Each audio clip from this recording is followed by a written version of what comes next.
چچا جان مجھے میرے کمرے کی چابیاں دیں۔ میں چچا کے سامنے کھڑی ان سے اپنے کمرے کی چابیاں طلب کر رہی تھی جو انہوں نے دروازہ لاک کرنے کے بعد اپنے پاس رکھ لی تھی۔ کیوں، تم نے چابیوں کا کیا کرنا ہے؟ اخبار پڑھتے چچا جان نے اخبار تہہ کر کے رکھتے مجھ سے پوچھا۔ چچا مجھے اپنے کمرے میں جانا ہے۔ میں نے کہا، تمہارے لیے دوسرا کمرہ کھلوایا ہوا جو ہے، اس کمرے میں جا کر کیا کرو گی؟ چچی نے بیچ میں مداخلت کرنا ضروری سمجھا تھا جو مجھے ذرا پسند نہیں آئی۔ چچا آپ پلیز مجھے چابیاں دے دیں، مجھے اپنے کمرے میں جانا ہے، میں نے پھر سے کہا تھا۔ مجھے سمجھ نہیں آ رہی تھی کہ ان لوگوں نے میرے کمرے کو کیوں لاک کیا ہوا ہے۔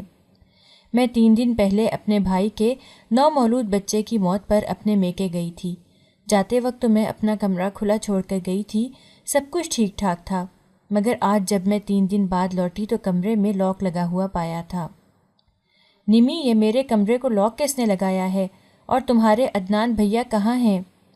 میں اپنے کمرے سے 2 کمرے چھوڑ کر تیسرے کمرے میں آئی تھی جو میرے چچا سسر کی بیٹی نرمین کا تھا۔ نرمین 12 سال کی تھی، وہ بیڈ پر بیٹھی ہوم ورک کرنے میں مصروف تھی۔ مجھے دیکھتے ہی وہ آ کر میرے گلے لگ گئی تھی۔ انو آپی، آپ کہاں چلی گئی تھیں؟ میں نے اور ادی بھیا نے آپ کو بہت مس کیا، اور پتہ ہے آپ کو یہاں کیا ہوا؟ وہ مجھے زوردار ہگ کرتے مجھے بتانے لگی کہ اس نے مجھے کتنا مس کیا، اور پھر مجھ سے الگ ہوتی رازدارانہ انداز میں گویا ہوئی تھی۔ ہاں کیا ہوا نمی، بولو نا، چپ کیوں ہو گئی؟ میں نے اسے اچانک چپ ہوتے دیکھ کر پوچھا۔ وہ میں نے اور ادی بھائی نے پرومس کیا تھا کہ جب آپ آئیں گی تو ہم آپ سے ناراض ہو جائیں گے، آپ اتنے دن لگا کر آئیں۔ نرمین کچھ دیر سوچتی رہی تھی اور پھر بولی تھی۔ اس دوران وہ میرے پیچھے دیکھ رہی تھی۔ نہ جانے کیوں مجھے ایسے لگا کہ جیسے نرمین نے بات بدل دی ہو اور کوئی میرے پیچھے ہو۔ میں نے مڑ کر پیچھے دیکھا مگر میرے پیچھے کوئی بھی نہیں تھا۔ اچھا نمی، تم نے بتایا نہیں میرا ڈور کس نے لاک کیا، اور تمہارے ادی بھیا ہیں کہاں؟ میں نے پھر سے نمی سے سوال کیا۔ وہ آپ کے کمرے کو بابا نے لاک لگایا ہے، چابیاں ان کے پاس ہیں، نمی نے جلدی سے کہا۔ اور ادی؟ میں نے پوچھا۔ ان کو تو مجھے نہیں پتا، کہیں باہر گئے ہوں گے، نرمین نے سوچتے ہوئے جواب دیا تھا۔ اچھا ٹھیک ہے، تم پڑھائی کرو، میں چچا سے مل کر آتی ہوں۔ نرمین کو پڑھنے کا کہہ کر میں چچا کے کمرے کی طرف آئی تھی جہاں وہ چچی سے پوچھ رہے تھے کہ تم نے انمول کے لیے دوسرا کمرہ سیٹ کروا دیا نا؟ اس پر چچی نے کہا، ہاں کروا دیا ہے بھائی، آپ تو پیچھے ہی پڑ جاتے ہیں۔ چچی کی جھنجھلائی ہوئی آواز میرے کانوں میں پڑی تھی۔ میں نے اندر جاتے ان سے چابیاں مانگی تھیں۔ مجھے یہی لگا تھا کہ انہوں نے میرا کمرہ احتیاطی طور پر لاک کیا ہوگا کیونکہ میرے کمرے میں کافی قیمتی سامان تھا، مگر ان کے اس ری ایکشن نے مجھے پریشان کر دیا تھا۔ دوسرا کمرہ سیٹ کروانے کا بھلا مقصد کیا تھا؟ چچا آپ مجھے چابیاں کیوں نہیں دے رہے؟ آپ نے کمرہ احتیاطی طور پر بند کیا تھا نا، لیکن اب تو میں واپس آ گئی ہوں نا، تو اب تو مجھے میرا کمرہ کھولنے دیں، مجھے میرے ہی کمرے میں رہنا ہے۔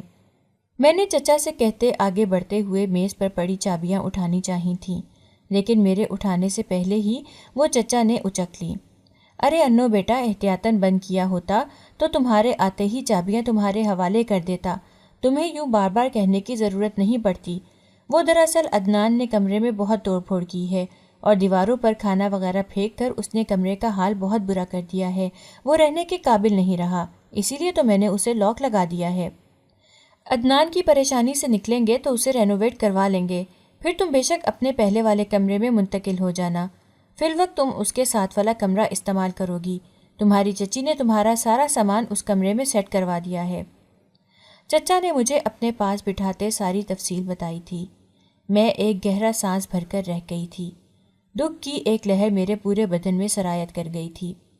تم دکھی مت ہو بیٹا، سب ٹھیک ہو جائے گا، چچی میرے پاس آتی میرے سر پر ہاتھ رکھتے ہوئے بولی۔ میرا دل ایک دم سے بھاری ہو گیا تھا۔ میں چچی کے کندھے پر سر ٹکائے رو دی تھی اور اپنا غم آنسو کے ذریعے ہلکا کرنے کی کوشش کرنے لگی تھی۔ بس کر جاؤ انو، سنبھالو خود کو، اگر تم اپنا یہ حال کر لو گی تو عدنان کو کون سنبھالے گا؟ چچی نے شفقت سے میرے سر پر بوسہ دیا تھا۔ مجھے اچانک ہی عدنان کا خیال آیا تھا۔ میں جب سے آئی تھی میں نے عدنان کو نہیں دیکھا تھا، نہ جانے وہ کہاں تھے۔ چچی عدنان ہے کہاں؟ مجھے وہ دکھائی نہیں دیے، کہیں باہر گئے ہیں کیا؟ میں نے چچی سے پوچھا۔ میری بات سنتے ایک پل کے لیے ان دونوں کے چہرے اسپاٹ ہوئے تھے۔ چچا پلیز بتائیں نا، عدنان کہاں ہے؟ مجھے پریشانی ہو رہی ہے۔ ان کے اسپاٹ چہروں کو دیکھتے میری پریشانی مزید بڑھی تھی۔ تبھی میں نے گھبراتے ہوئے پوچھا، مجھے لگتا ہے ہمیں اسے بتا ہی دینا چاہیے۔ چچی نے چچا کی طرف دیکھتے ہوئے اشارہ کیا تھا۔ چچا نے آنکھوں کے اشارے سے انہیں منع کرنا چاہا۔ چچی چچا کیا ہوا ہے؟ کیا بات کر رہے ہیں آپ لوگ؟ میں نے اپنی گھبراہٹ پر قابو پاتے ہوئے پوچھا۔ بیٹا دراصل بات یہ ہے کہ عدنان کی طبیعت بہت بگڑ گئی تھی۔ وہ کسی کے سنبھالنے میں نہیں آ رہا تھا۔ اس نے توڑ پھوڑ شروع کر دی تھی اور خود کو نقصان پہنچانے کی کوشش کی۔ ہسپتال لے کر گئے تو وہاں بھی اس نے کافی کچھ توڑا اور 2 وارڈ بوائز اور ایک نرس اور ایک ڈاکٹر کو بھی بری طرح زخمی کر دیا۔ وہ لوگ اسے پاگل خانے بھیج رہے تھے، لیکن ہم نے بہت مشکل سے اسے UK بھیج دیا ہے۔ عدیل اسے لے کر گیا ہے۔ تم پریشان نہ ہونا، وہاں اس کا پراپر علاج ہوگا اور وہ جلد ٹھیک ہو جائے گا۔ چچا نے ساری بات بتاتے آخر میں مجھے تسلی دی تھی۔ اتنا سب ہو گیا اور کسی نے مجھے کچھ بتایا ہی نہیں۔ مجھے حقیقتاً افسوس ہوا تھا۔ بیٹا تم وہاں اپنی پریشانی میں گئی ہوئی تھی، مزید تمہیں کیا پریشان کرتے، بس اسی لیے ہم نے تمہیں کچھ نہیں بتایا۔ چچی نے دکھ بھرے لہجے میں کہا تھا، تم بھی سوچ رہی ہوگی بیٹا کہ اچھی بھلی زندگی گزر رہی تھی، جانے کس مصیبت میں پھنس گئی ہو۔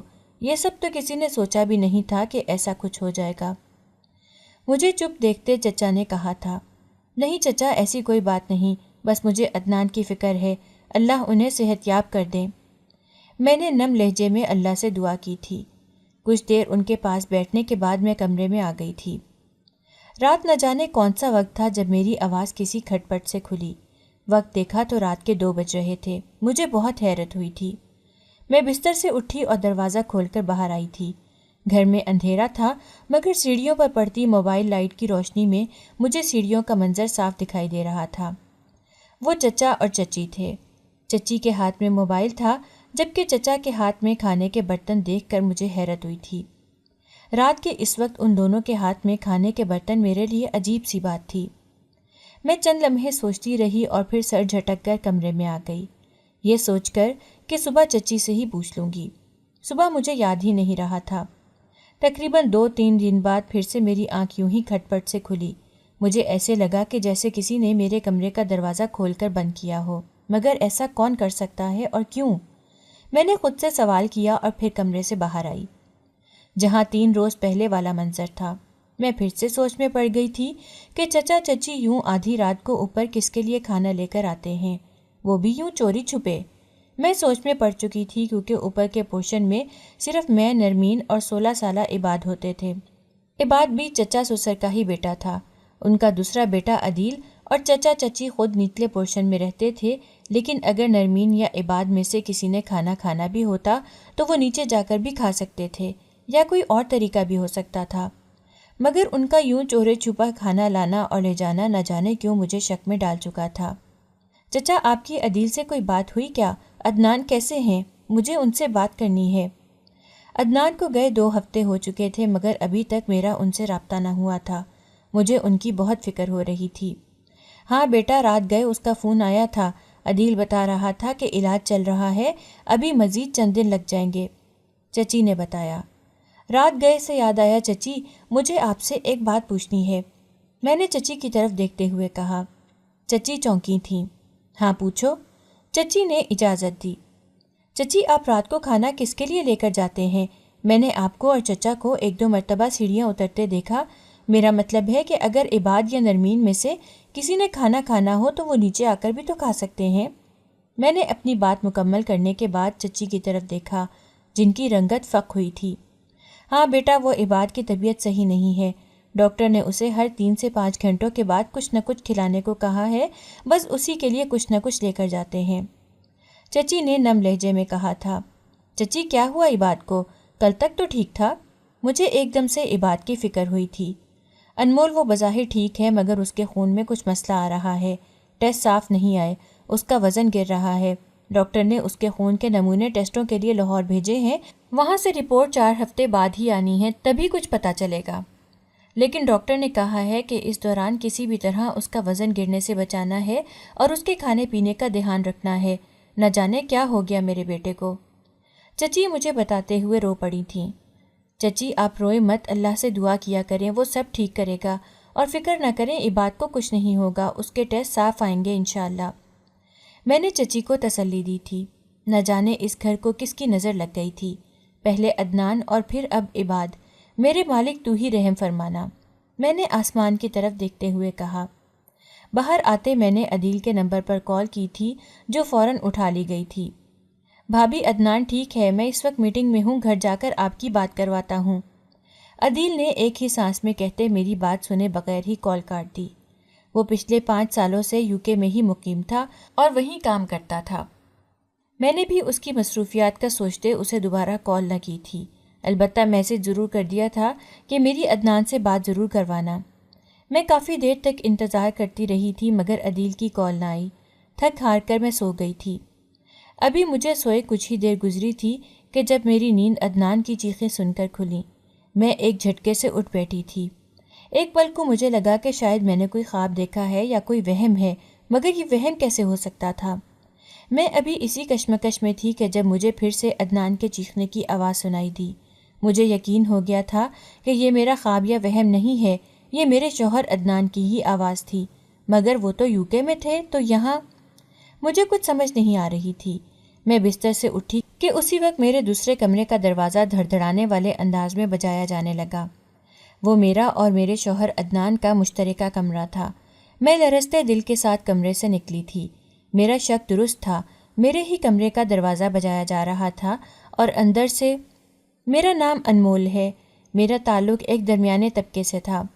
بھلے ہی میرا گھر چھوٹا تھا، گلی تنگ تھی، محلہ ٹوٹا پھوٹا تھا، مگر میں پھر بھی اپنے والدین کے گھر میں خوش تھی، کیونکہ میرے گھر میں جو تھا وہ ہر ایک گھر میں نہیں ہوتا تھا۔ میرے گھر میں سکون تھا، اطمینان تھا، سب لوگ ایک ساتھ مل جل کر رہتے تھے، سب گھر والوں کے درمیان پیار، محبت اور اتفاق تھا۔ میرے اماں ابا بھلے چنگے لوگ تھے، انہوں نے ہماری تربیت ہی ایسی کی تھی کہ اتفاق اور اتحاد تو جیسے ہماری گھٹی میں ہی گھول کر ہمیں پلا دیا گیا تھا۔ میرا ایک بھائی تھا اور ہم 3 بہنیں۔ میں بھائی سے چھوٹی جبکہ بہنوں میں سے بڑی تھی، لیکن ہم چاروں بہن بھائیوں میں بلا کا اتفاق تھا۔ جو بھی ہمارے گھر آتا پھر اپنے گھر لوٹ کر کئی دن تک اپنے بچوں کو ہمارے اتفاق کی مثالیں دیتے رہتے تھے۔ بھائی نے اگرچہ اپنی شریک حیات کا انتخاب خود کیا تھا، مگر سائمہ بھابھی ہم سب کی امیدوں پر پوری اتری تھیں۔ وہ ویسی ہی تھیں جیسی ہم چاہتے تھے۔ وہ ہمارے گھر صرف بھائی کی بیوی بن کر نہیں، بلکہ وہ میری اور میری بہنوں کی بڑی بہن، دوست، ہمراز بن کر اور ابا اور اماں کی ایک اور بیٹی بن کر آئی تھیں۔ ان کے آنے سے ہماری خوشیاں اور بھی دوبالا ہو گئی تھیں۔ پہلے ہمارے گھر میں جو شغل اور مذاق کی محفل 10 بجے برخاست کر دی جاتی تھی، وہ اب بھابھی کی بدولت 11:30 تک چلتی رہتی تھی۔ ہم سکون سے رہ رہے تھے کہ جب اچانک ہی مجھے خبر ملی کہ اب میں شادی کی عمر کو پہنچ گئی ہوں اور میرا اس گھر سے روانگی کا وقت آن پہنچا ہے۔ اماں نے رشتے والی خالہ کو میرے لیے رشتہ لانے کا کہہ دیا تھا، کیونکہ خاندان میں کوئی بھی میرے جوڑ کا نہ تھا، اور رشتے والی خالہ تو جیسے اسی انتظار میں تھی کہ ادھر اماں اسے کہیں اور ادھر وہ رشتے والوں کو پیغام بھیج دیں۔ دوپہر کا وقت تھا، ظہر کی نماز ہوئے 1.5 گھنٹہ گزر چکا تھا۔ یہ وقت گھر میں سب کے آرام کا ہوتا تھا، سو سب آرام کر رہے تھے کہ تبھی دروازے پر دستک ہوئی۔ میں نے میگزین چھوڑ کر اپنی بہنوں پر نظر ڈالی جو گہری نیند میں تھیں۔ اسکول سے آ کر وہ یوں ہی سو جاتی تھیں۔ میں نے سر پر دوپٹہ جمایا اور جا کر دروازہ کھول دیا۔ سامنے بے ہنگم سے ڈیل ڈول والی خاتون کھڑی تھیں، جو کوئی اور نہیں بلکہ رشتے والی خالہ ہی تھیں، جن کا سانس بری طرح سے پھولا ہوا تھا۔ ایسا لگ رہا تھا کہ جیسے بھاگ کر آئی ہوں۔ تیری ماں کہاں ہے؟ انہوں نے پھولی ہوئی سانسوں سے مجھ سے پوچھا، اور پھر میرا جواب سنے بغیر مجھے ایک سائڈ پر کرتی اندر داخل ہو گئی تھیں۔ اماں بھی ان کی آواز سنتی نیند سے جاگ کر باہر آئی تھیں۔ کیا ہوا فریدہ بھی؟ سب خیریت تو ہے نا؟ آپ یوں ہانپتے کانپتے؟ اماں نے مجھے پانی لانے کا کہتے فریدہ بی سے پوچھا۔ اری کیا پوچھتی ہو؟ وہ تم نے مجھے کل انوں کے رشتے کے لیے کہا تھا نا؟ فریدہ بھی پانی کا گھونٹ بھرتے ہوئے بولی۔ اماں اور میرے دونوں کے کان کھڑے ہو گئے۔ ہاں فریدہ بھی، اماں نے کہا۔ میں نے ایک جگہ بات چلائی تھی۔ فریدہ بھی پانی کا گھونٹ بھرتے پھر سے بات ادھوری چھوڑ گئیں۔ اتنی سی دیر میں نے اندازہ لگا لیا تھا کہ فریدہ بھی کو خام خواہ میں سسپینس پھیلانے کا شوق تھا۔ ارے پوچھو گے نہیں کہ کیا ہوا؟ اماں کو چپ دیکھ کر فریدہ بھی خود ہی بول پڑی۔ ہاں فریدہ بھی بتائیں نا کیا ہوا؟ اماں نے اپنی بیزاری چھپاتے پوچھا۔ وہ لوگ اپنی انو کو دیکھنے آ رہے ہیں، وہ بھی آج ہی کچھ دیر تک پہنچتے ہی ہوں گے، فریدہ بی نے جوش سے بتایا۔ ان کی پہلی بات سنتے جہاں ہمیں خوشی ہوئی تھی، وہیں ان کے ابھی آنے کا سنتے ہمارے ہاتھ پیر پھول گئے۔ میں نے فوراً سے جا کر پہلے بھابھی اور اپنی بہنوں کو جگایا تھا تاکہ گھر میں تھوڑا نکھار لایا جا سکے۔ کمال کرتی ہیں آپ بھی فریدہ بھی، ان کو بلانے سے پہلے ہمیں اطلاع تو دے دیتی، ہم کچھ انتظامات کر لیتے۔ اب دیکھیں نا، نہ انمول کا بھائی گھر پر ہے اور نہ ہی ابا۔ اماں اب فریدہ بی پر برہم ہو رہی تھیں۔ رشتے اور موت یوں اچانک ہی آتے ہیں زلیخا، بتا کر نہیں۔ فریدہ بی نے اپنی طرف سے بہت پتے کی بات کی تھی جو کم سے کم اماں کو تو ذرا پسند نہیں آئی تھی۔ اچھا اب منہ بگاڑنے کی ضرورت نہیں ہے، اب وہ آ گئے تو مل لینا، آدھے راستے سے انہیں واپس تو نہیں بھیج سکتی۔ اور جہاں تک رہی بات انمول کے ابا اور بھائی کی، تو وہ کون سا مشکل ہے، ابھی یہ مئی ٹیلی فون پر کال ملا کر ان کو گھر بلا لے۔ فریدہ بی نے اماں کے بگڑے تیور دیکھتے ہوئے کہا تھا۔ اماں نے ان کی بات مانتے چہرے کے تنے اعصاب ڈھیلے چھوڑ دیے تھے اور ابا کو فون کرنے لگی تھیں۔ کچھ ہی دیر میں مہمان پہنچ چکے تھے۔ عدنان کا اپنا کاروبار تھا، ماں باپ بہن بھائی میں سے کوئی رشتہ بھی نہیں تھا سوائے چچا چچی اور ان کے بچوں کے، جنہیں اپنی تنہائی کے خوف سے عدنان نے ہمیشہ اپنے ساتھ اپنے گھر میں ہی رکھا تھا۔ چچا سسر کی اپنی بھی 3 اولادیں تھیں۔ بڑا بیٹا عدیل تقریباً عدنان کی عمر کا ہی تھا، پھر اس سے چھوٹا عباد اور پھر نرمین۔ ابا اور بھائی بھی پہنچ چکے تھے اور اتفاقاً وہ لوگ ابا کے جاننے والے نکلے تھے۔ صرف ابا ہی نہیں، اماں بھی ان لوگوں کو جانتی تھیں۔ ہمیں بڑی حیرت ہوئی تھی، ہم نے تو آج سے پہلے گھر میں نہ ان کا ذکر سنا تھا اور نہ ہی کبھی آنا جانا ہوا۔ اماں سے پوچھا تو وہ کہنے لگی کہ بہت پہلے کی بات تھی، پھر کبھی فرصت سے بتائیں گے۔ ان سے ملنے جلنے کے بعد وہ لوگ ابا لوگوں کو اپنے گھر آنے کی دعوت دے گئے تھے تاکہ اماں ابا بھی ان کے گھر جا کر جو کچھ بھی دیکھ ریکھ کرنی ہے وہ کر آئیں۔ بھائی مجھے تو وہ رشتہ بہت ہی معقول لگا اور خیر سے ہیں بھی جاننے والے۔ رات کے کھانے پر بھائی نے ذکر کیا، ہاں بیٹا صحیح کہہ رہے ہو، لوگ تو مجھے بھی اچھے لگے، وہ پہلے بھی ایسے ہی تھے، ان کے پاس اس وقت پیسہ نہیں تھا اور دیکھو نا اب پیسے والے ہوتے ہوئے بھی ان کے ماتھے پر ایک شکن نہیں تھی، کوئی غرور کوئی تکبر نہیں تھا۔ اور وہ عدنان کی چچی ریحانہ دیکھی کتنی عاجز خاتون تھیں، ایسی ساس ہر کسی کو نہیں ملتی۔ اماں نے بھی دل کھول کر ان لوگوں کی تعریف کی تھی۔ بس پھر اتوار کو ہی ان کے گھر کا چکر لگا لیتے ہیں، ابا نے ہاتھ پوچھتے ہوئے کہا۔ وہ کھانا کھا چکے تھے۔ حارث آپ لڑکے کی معلومات بھی نکلوا لیجئے گا، کتنے بھی جاننے والے کیوں نہ ہوں، آخر کو ہماری بہن بیٹی کا معاملہ ہے، بھابھی نے بھائی سے کہا تھا۔ اس کی ضرورت نہیں ہے سائمہ، ابا نے قطعی طور پر منع کر دیا تھا۔ یوں مجھے اس چیز پر حیرانگی ہوئی تھی، ابا ایسے کیسے کہہ سکتے تھے، حالانکہ اس سے پہلے تو وہ میرے بارے میں بہت گھبرائے ہوئے تھے کہ نہ جانے کیسا رشتہ ملتا ہے، کیسے لوگ ہوں گے، مگر اب ایک دم ہی ان کی ساری فکر اڑن چھو ہو گئی تھی۔ خیر یوں کچھ ہی دنوں میں میری عدنان سے بات طے ہو گئی تھی۔ ابا نے تیاریوں کے لیے 1 سال کا وقت لیا تھا، وہ لوگ بھی راضی ہو گئے اور ابا سے کہا کہ زیادہ تکلفات میں پڑنے کی ضرورت نہیں، گھر میں نیا فرنیچر ابھی 6 مہینے پہلے ہی آیا ہے، فرنیچر وغیرہ کی ضرورت نہیں ہے۔ ابا اور بھائی ان کے بے حد مشکور ہوئے تھے اور پھر فرنیچر کی جگہ ابا نے مجھے سیٹ بنوا کر دے دیا تھا۔ یوں سال پلک جھپکتے ہی گزر گیا تھا اور میں ہزاروں خوش فہمیوں اور لاکھوں وسوسوں میں گھری عدنان کے سنگ رخصت ہو کر اس کے گھر آ گئی تھی۔ میرا پرتپاک استقبال کیا گیا تھا، سب لوگ بڑی محبت سے مجھے ملے تھے۔ عدنان ہم سفر کے طور پر بہت اچھے ثابت ہوئے تھے، وہ میرا بہت خیال رکھتے تھے اور مجھ سے بہت محبت کرتے تھے۔ مجھے اس گھر میں سب کچھ مل رہا تھا جو مجھے چاہیے تھا، کوئی ایسی چیز نہیں تھی کہ جس کی مجھے کمی محسوس ہوتی۔ دن گزرتے گئے اور آہستہ آہستہ مجھے احساس ہوتا گیا کہ اس گھر کے لوگوں کی زندگی انتہائی مصروف تھی۔ عدنان صبح جاتے اور شام کو لوٹتے۔ عدیل بیرون ملک لوٹ گیا تھا، وہاں عدنان کی کمپنی کی ہی ایک برانچ میں وہ بطور CEO کام کر رہا تھا۔ عباد اپنے اسکول اور کوچنگ میں مصروف ہوتا اور چچی اپنی سہیلیوں کے ساتھ۔ ایسے میں صرف 10 سالہ نرمین ہی تھی جو میری تنہائی کی ساتھی بنتی تھی۔ اس گھر کے مکینوں کے پاس بیٹھنے کے لیے وقت ہی نہیں ہوتا تھا اور اس بات پر میں اپنے گھر والوں کو بہت مس کرتی تھی۔ مجھے اپنے گھر کا ماحول بہت یاد آتا تھا، حالانکہ چچی اور چچا نے کبھی میرے ساتھ ساس سسر والا سلوک نہیں کیا تھا۔ ان کے لیے جیسی نرمین تھی ویسی ہی میں تھی۔ انہوں نے مجھے اس گھر میں بیٹی کا ہی مقام دیا ہوا تھا، لیکن میں بور ہو جاتی تھی۔ میری بوریت کا اندازہ جلد ہی عدنان کو ہو گیا تھا۔ وہ اکثر مجھے گھمانے لے جانے لگے تھے۔ ایک رات یوں ہی ہم ڈنر کے بعد واپس گھر آئے۔ میں آئینے کے سامنے کھڑی اپنی جیولری اتار رہی تھی جب عدنان میرے پیچھے آن کھڑے ہوئے۔ انہوں نے میرے بال ایک سائڈ پر کیے اور ہار کی ہک کھولنے لگے تھے کہ اچانک ہی وہ میری گردن سے تھوڑی نیچے کمر کو رگڑنے لگے۔ ان کے اس عمل سے مجھے تکلیف ہوئی تھی۔ کیا کر رہے ہیں؟ مجھے تکلیف ہو رہی ہے، میں نے ان کی طرف مڑتے کہا۔ وہ تمہاری کمر پر کالا نشان، مجھے لگتا ہے کچھ لگ گیا ہے، تھوڑا صبر کرو، میں ہٹا دیتا ہوں۔ اتنا کہتے وہ مجھے واپس سے آئینے کی طرف موڑ گئے تھے۔ جب میں نے خود کو ان کے حصار سے نکالا، عدنان کچھ نہیں لگا ہوا، وہ میرا برتھ مارک ہے، آپ بھی نہ اتنا رگڑ ڈالا میری کمر کو۔ میں نے آئینے میں اپنی پشت کو دیکھنا چاہا تھا جو اس جگہ سے تھوڑی سرخ ہو گئی تھی۔ اب عدنان اکثر اوقات میرے برتھ مارک کو گھورتے رہتے اور خلا میں کہیں کھو جاتے تھے۔ میں پوچھتی تو کچھ نہیں کہہ کر ٹال دیتے۔ میری شادی کو 2 سال ہونے والے تھے۔ ایک روز ہم سب بیٹھے ناشتہ کر رہے تھے جب عدنان بیچ میں ہی اپنا ناشتہ چھوڑ کر اٹھ کھڑے ہوئے۔ عدنان کہاں جا رہے ہیں؟ ناشتہ تو پورا کر لیں، میں نے کہا۔ میرا ہو گیا، مجھے ایک ضروری میٹنگ میں جانا ہے، اتنا کہہ کر عدنان سیڑھیاں چڑھنے لگے تھے۔ تقریباً 10 ہی منٹ گزرے تھے کہ تبھی زوردار گڑگڑاہٹ سے ہم سب چونک کر سیڑھیوں کی جانب مڑے۔ سامنے کا منظر دیکھتے ہماری سانسیں تھم گئی تھیں۔ عدنان فٹ بال کی طرح سیڑھیوں سے گرتے ہوئے نیچے آ رہے تھے۔ ہمارے پہنچنے تک وہ آخری سیڑھی پر آن پہنچے تھے۔ عدنان کے سر سے بہت خون بہہ رہا تھا، وہ بہت زخمی ہو گئے تھے۔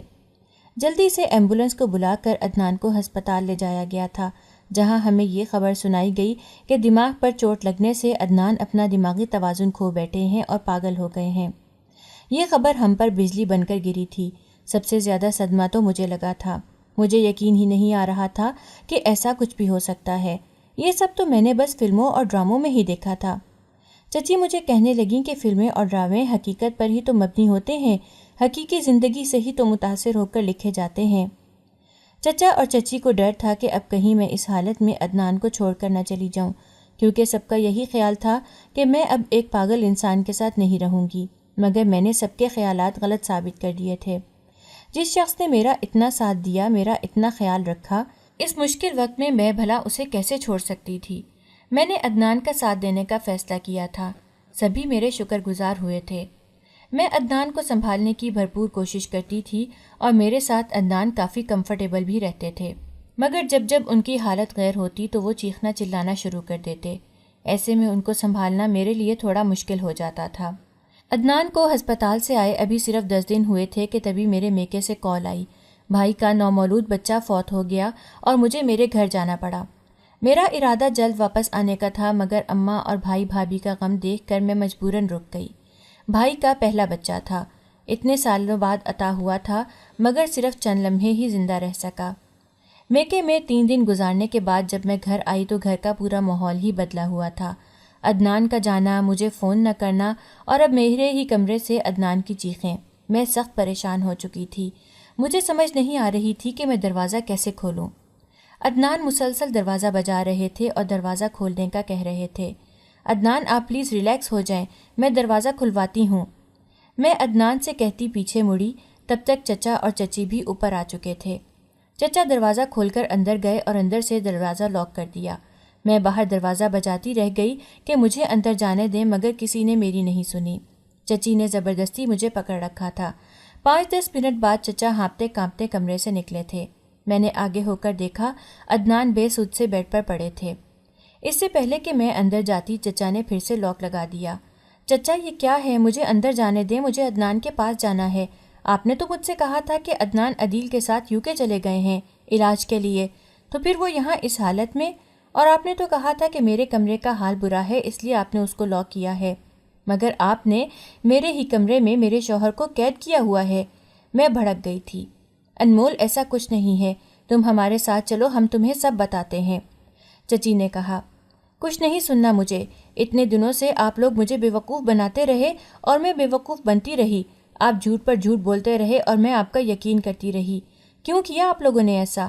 آپ جانتے ہیں ان کی حالت کیسی ہے، اس حالت میں انہیں پیار محبت اور توجہ کی ضرورت ہے، بجائے وہ سب کرنے کے آپ نے میرے شوہر کو کمرے میں نظر بند کر دیا، دکھا ہی دیا آپ لوگوں نے کہ وہ آپ کا سگا بیٹا نہیں ہے، اسی لیے آپ نے سوچا پاگل تو ہو گیا ہے، اب کمرے میں بند کر کے اسے جان سے مار دو تاکہ اس کی ساری دولت اور جائیداد ہتھیا سکیں۔ بولے نا، یہی پلان ہے نا آپ کا، یہی چاہتے ہیں نا آپ، مگر افسوس کہ آپ کے یہ خواب و خیال آپ کے خوابوں تک ہی محدود رہیں گے۔ میں کسی صورت آپ کو عدنان کو نقصان نہیں پہنچانے دوں گی۔ میں نے انگلی دکھاتے انہیں وارن کیا تھا۔ انمول بیٹا بات تو سنو، جیسا تم سوچ رہی ہو ویسا کچھ نہیں ہے۔ بیٹا تم ہمارے ساتھ آؤ، ہم تمہیں ساری بات بتاتے ہیں۔ چچی نے کہتے ہوئے ہاتھ میری طرف بڑھایا۔ بس وہیں رک جائیں، نہیں سننا مجھے کچھ بھی۔ پھر سے کوئی جھوٹ، کوئی چال بن لی ہوگی آپ نے جس میں آپ مجھے پھنسانا چاہ رہے ہوں گے، مگر میں انمول ہوں انمول، میں کسی صورت آپ کے جھانسے میں نہیں آؤں گی، لہٰذا میرے سامنے یہ ہتھ کنڈے استعمال مت کریں۔ میں نے بدتمیزی سے کہا تھا۔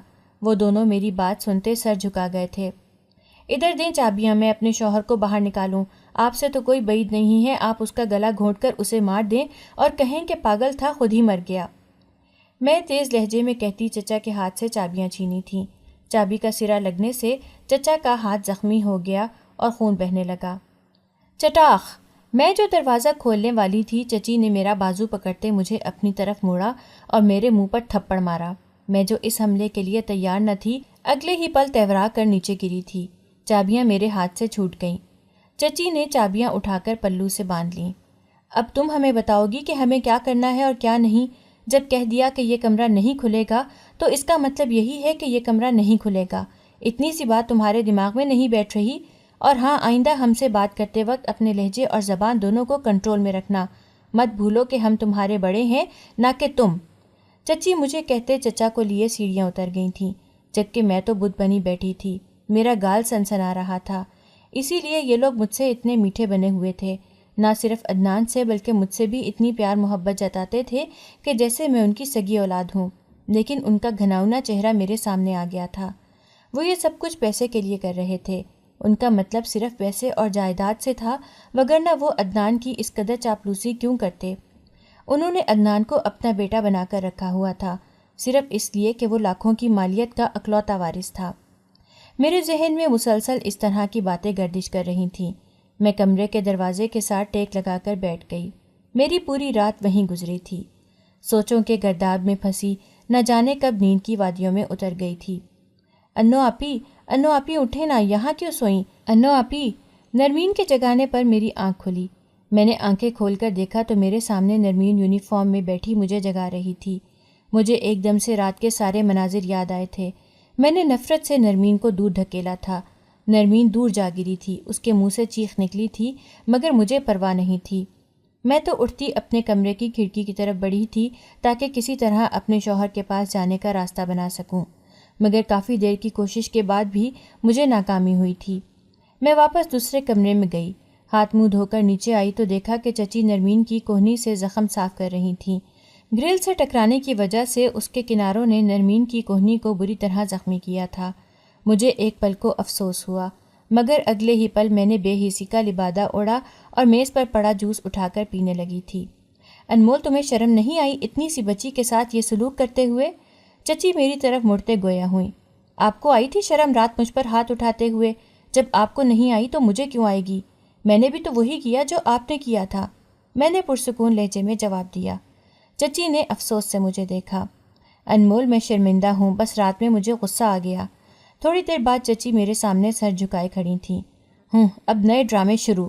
میں نے ان پر ایک تنفر بھری نگاہ ڈالی اور ان کے پاس سے اٹھ کر آ گئی۔ تب تک عدنان کو بھی ہوش آ چکا تھا۔ وہ دروازہ پیٹنے لگا۔ کھولو مجھے، کھولو! میں نے پچھلے لان میں قبر کھودنی ہے، دروازہ کھولو، مجھے باہر آنا ہے، مجھے قبر بنانی ہے۔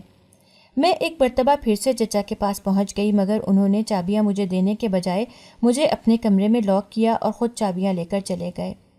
چیخ چیخ کر میرا بھی گلا بیٹھ گیا۔ آدھے گھنٹے بعد جب وہ واپس آئے تو ان کے چہرے پر خراشیں تھیں، ہاتھوں اور بازوؤں پر دانتوں کے گہرے نشانات تھے جن سے خون رس رہا تھا اور گریبان بھی پھٹا ہوا تھا۔ اچھا ہوا، آپ کے ساتھ ایسا ہی ہونا چاہیے۔ میں صفاقی سے باہر نکلی۔ عدنان اب بالکل چپ تھے، لگتا تھا کہ چچا پھر سے انہیں بے ہوشی کا انجیکشن لگا آئے ہیں۔ میں نے گھر والوں کو بتانے کی کوشش کی، مگر انہوں نے میری کوئی بات نہ سنی اور یہ کہہ کر فون بند کر دیا کہ تمہارے سسرال میں تمہارے بڑے موجود ہیں، تمہیں جو بھی بات کرنی ہے، جو بھی مسئلہ ہے، انہی سے سلجھاؤ۔ دوبارہ سسرال کی کوئی شکایت کرنی ہوئی تو میکے میں فون نہ کرنا۔ میں حیرت کی زیادتی سے موبائل کی اسکرین کو دیکھتی رہ گئی۔ مجھے یقین ہی نہیں تھا کہ میں اپنے ابا سے بات کر رہی ہوں۔ مجھے ایسے لگ رہا تھا کہ مقابل کوئی اجنبی ہے۔ یوں ہی دن گزرنے لگے۔ عدنان جو ہی ہوش میں آتے دروازہ پیٹتے اور ایک ہی بات کہتے کہ دروازہ کھولو، مجھے پچھلے لان میں قبر کھودنی ہے۔ میں چچا کی منتیں کرتی کہ عدنان کو باہر نکالیں، مگر چچا میری بات نہ سنتے تھے۔ چچی اور چچا سے میری لڑائی بڑھتی چلی گئی۔ پھر ایک روز مجھے موقع ملا۔ اس روز چچا گھر پر نہیں تھے اور چچی کچن میں تھیں۔ میں چپکے سے کچن کا دروازہ بند کرتی، چچا کے کمرے سے چابیاں لیتی فوراً اوپر بڑھی۔ چچی مجھے آوازیں دیتی ہی رہ گئیں کہ ایسا نہ کرو، تم ٹھیک نہیں کر رہی، انمول اسے مت باہر لانا پلیز، نہیں تو نقصان ہو جائے گا، بہت برا ہو جائے گا۔ میں نے چچی کی کسی بات پر کان نہ دھرے اور جا کر دروازہ کھول دیا۔ اس سے پہلے کہ میں کچھ سمجھتی، عدنان مجھے دھکا دیتے تیزی سے کمرے سے نکلتے، کمرہ لاک کر گئے تھے، اور پھر تھوڑی دیر بعد ان کی چیخ کی آواز سنائی دی تھی۔ میں اوپر اور کچن میں چچی دروازہ پیٹ پیٹ کر تھک گئے تھے، مگر کوئی کھولنے والا نہیں تھا۔ نہ جانے کتنے گھنٹے گزر گئے تھے۔ دوپہر کو عباد کالج سے آیا تو اس نے آ کر دروازہ کھولا تھا۔ میں بھاگتے ہوئے عدنان کو سارے گھر میں ڈھونڈنے لگی۔ چھت سے میری نظر پچھلے لان میں پڑی جہاں عدنان خون میں نہائے پڑے ہوئے تھے۔ ان کی حالت ایسی تھی کہ مجھ سے دیکھی ہی نہ گئی۔ نہ جانے کیوں میں نے کہا کہ عدنان کی قبر پچھلے لان میں ہی کھودی جائے۔ سب نے میری بات مان لی تھی اور قبر کھودنے کی تیاری ہونے لگی۔ جو ہی قبر کھودی گئی وہاں سے ایک بیگ نکلا تھا۔ میں نے حیرت سے بیگ کو دیکھا تھا۔ اس سے پہلے کہ کوئی اور وہ بیگ کھولتا، میں نے آگے بڑھتے اس بیگ کو لیا اور کھول کر دیکھنے لگی۔ اس میں بہت سی تصاویر تھیں جن میں ایک بچی کمر کے بل لیٹی ہوئی تھی اور اس کی پشت پر ہو بہو ویسا نشان تھا جیسے میری کمر پر تھا۔ میں حیران پریشان سی دیکھتی رہ گئی، نہ جانے یہ بچی کون تھی۔ پھر ایک تصویر ایسی آئی جس میں اس بچی کا چہرہ واضح تھا۔ میرے تو ہاتھ پیر ٹھنڈے پڑ گئے، آنکھیں بے یقینی سے پھیل گئیں کیونکہ وہ میرے ہی بچپن کی تصویر تھی۔ وہ یہاں اس بیگ میں کیسے؟ میں نے جلدی سے بیگ ٹٹولا تو کچھ کاغذات میرے ہاتھ لگے، اور جو ہی میں نے وہ کاغذات پڑھے میری آنکھوں کے سامنے اندھیرا چھا گیا۔